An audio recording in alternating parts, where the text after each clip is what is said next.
In problem number 8, we want to determine the number of molecules of water that contain 123.44 grams of oxygen. So we're going from the amount of oxygen to now the amount of water. So let's go ahead and write our pathway. We're going to start off with the grams of oxygen that are given in the problem, and from grams convert to moles of oxygen, and from moles of oxygen go to moles of water, and from moles of water we can go to molecules of water. To go from grams to moles, we're going to use our molar mass, and to go from moles of O to moles of water, we know that for every 1 mole of oxygen there is 1 mole of water. We can make that a conversion factor.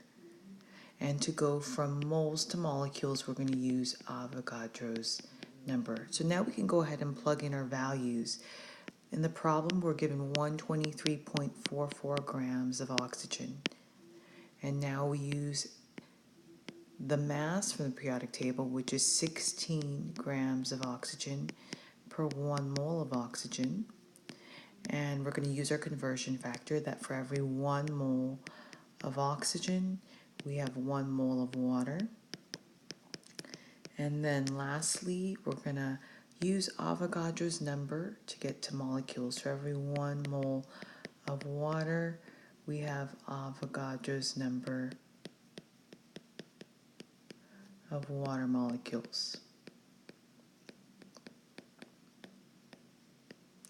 And so we end up with, in the end, 4.646 times 10 to the 24th water molecules. In problem number 9, we want to determine the number of atoms of oxygen that are in a sample of glucose that contains 43.55 grams of hydrogen.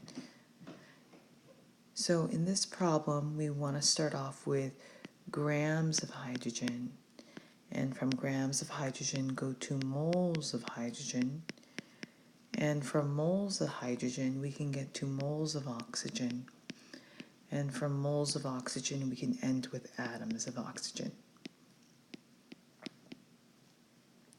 So let's go ahead and plug in what we have. We have 43.55 grams of hydrogen.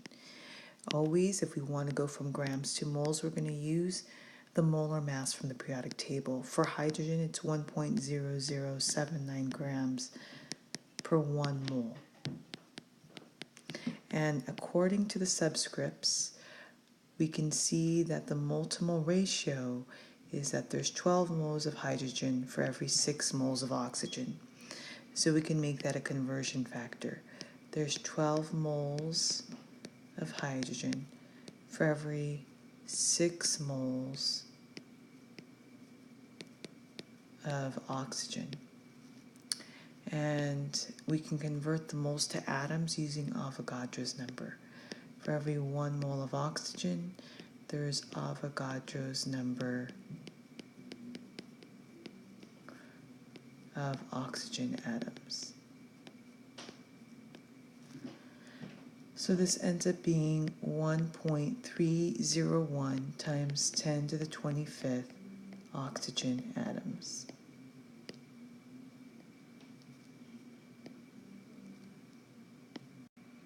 In problem 10, we want to go from atoms of hydrogen in glucose to grams of glucose. So let's go ahead and write out our pathway. We're going to start off with our hydrogen atoms. And then from our number of hydrogen atoms, we want to go to moles of hydrogen. And from moles of hydrogen, we're going to go to moles of glucose.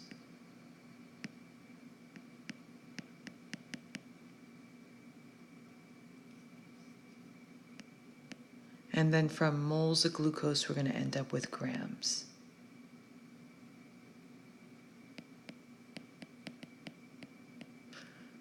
Okay, so this is our pathway for number 10. And let's go ahead and plug in our numbers. We have 5.226 times 10 to the 24th hydrogen atoms. And we can convert to moles by using Avogadro's number.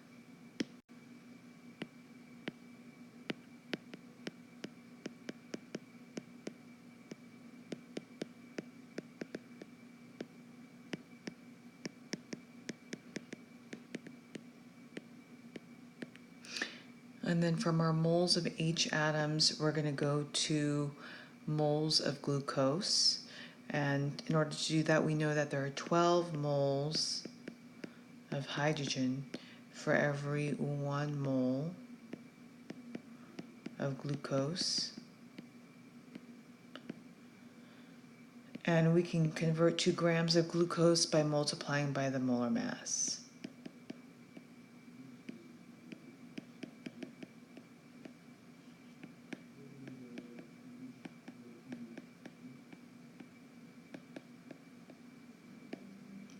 So in the end, we're left with 130.3 grams of glucose as our answer.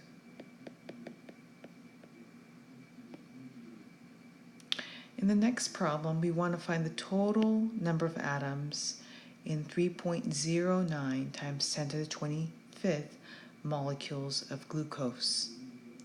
If we break this down, we have 6 atoms of carbon and 12 atoms of hydrogen and 6 atoms of oxygen, which equals 24 total atoms of C, H, and O.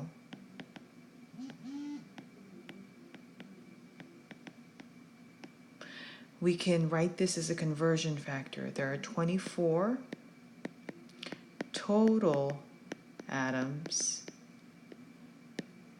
per 1 molecule of glucose.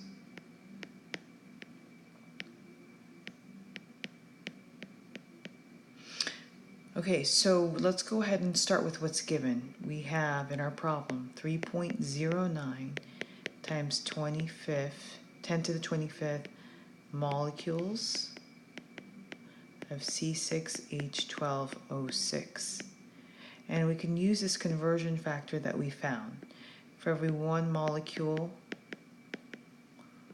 of C6H12O6, we have a total of 24 atoms.